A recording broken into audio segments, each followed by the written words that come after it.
We're constantly bombarded with notifications, right? Yep. Like our apps are always vying for our attention. Yeah. But what if an app was purposely designed, for infrequent use? Interesting. Like you don't use it all the time. Yeah. That's the case we're diving into today. Okay. We're looking at Cider. It's this really cool app that it empowers citizen scientists to document those, UFO, UAP sightings. Right. Basically creating a global network. Everyone's eyes on the sky. I like it. And the really wild thing is Cider has an 80% retention rate over 300 plus days. Wow. Meaning most people, they download it and they keep it like almost a year. That's huge. Huge, right? For any app, that's a really big deal. Yeah. But what makes it even more interesting is that people aren't on Cider every single day. So how does an app that's designed for those really rare, maybe once-in-a-lifetime events, how does it keep people hooked? Right. That's what we're going to unpack today. It's a really interesting approach when you think about it. I mean, before we even jump into the numbers, let's think about the problem Cider is actually trying to solve. Yeah. Historically, right, reporting UFOs or UAP sightings has been, a free-for-all. It's been a bit of a free-for-all, inconsistent reports. There's no, standardized information. And honestly, sometimes it's just are they really seeing what they're seeing? Totally, yeah. A lot of skepticism. And that's where Cider comes in. They're really trying to tackle this, right? Yeah. Providing this, standardized platform for data collection. So imagine this, right? Instead of just blurry photos and it happened so fast. Right. Descriptions. Right. You've got time-stamped reports. You have location data. You can even see environmental factors. It's true. It's like citizen science, but for the sky. Exactly. Yeah. And, by its very nature, Cider, it's designed for occasional use. This isn't, No. Your social media feed that you're checking constantly. Right. It's about being ready. When those moments happen, you're there to capture them. Okay, so we've established Cider is not your average app. Yeah. It's not like those apps. Mm-hmm. But let's get into the specifics here. Okay. That 80% retention rate. Right. It's remarkable, especially considering people aren't using the app all the time. It's true. It's not like they're sending you push notifications every 5 minutes. Hey, report this weather balloon. Yeah, exactly. So 80% of users are keeping Cider on their phones. Yeah. Basically saying, hey, if something happens, I'm ready. Right. That's a level of trust and commitment. Yeah. You don't see that every day in the app world. You don't. It's very unusual. What's your take on why that's so significant?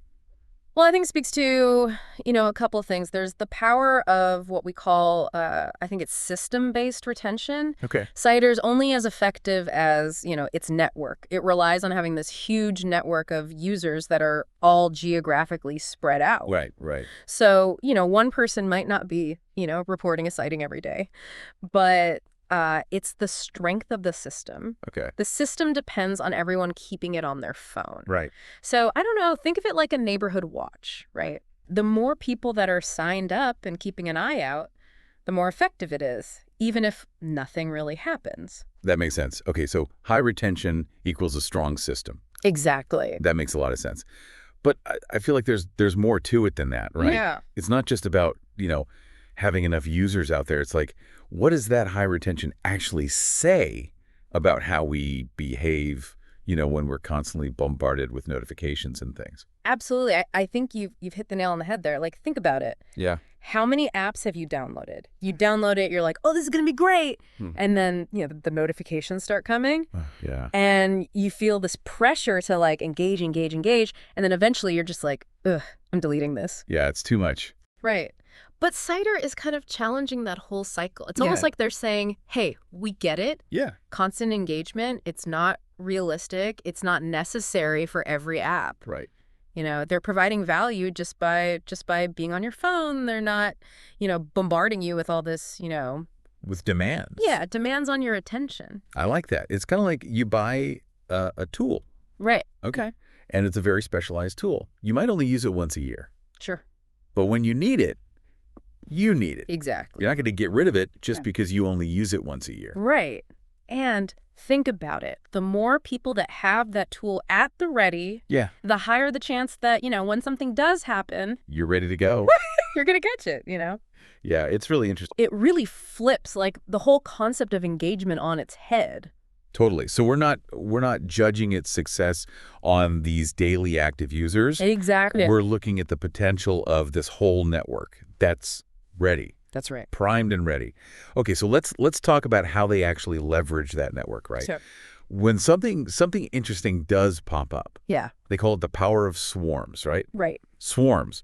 Okay, I mean, it sounds kind of ominous, It does. but it's actually super fascinating when you really dig into it. Yeah. So break it down for me. How does CIDR actually use this, this swarm idea to its advantage? Okay, so imagine like a traffic app, Okay. like Waze, right? Right. Okay. But instead of, cars reporting traffic jams, it's people reporting. Sightings. Yeah, potential UAP sightings. Right.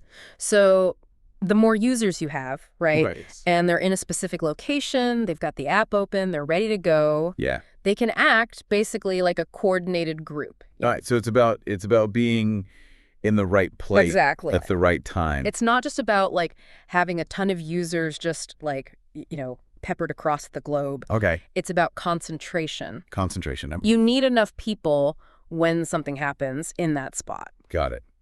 Okay. So because CIDR uses smartphones, Mm-hmm. are you basically saying it's kind of turning our phones into these like mini research labs? Yeah. Yeah. Essentially, you're tapping into this massive network. Right. We've all got these great cameras in our pockets now. And they're everywhere. That's a lot of data. It really changes how we think about research. Yeah. It's not just about having this like controlled group in a lab somewhere. Yeah. It's global. It's like a global research study, but with UFOs. Exactly. And what's really interesting is this whole model, right? Yeah. This could be applied to so many things. Like what?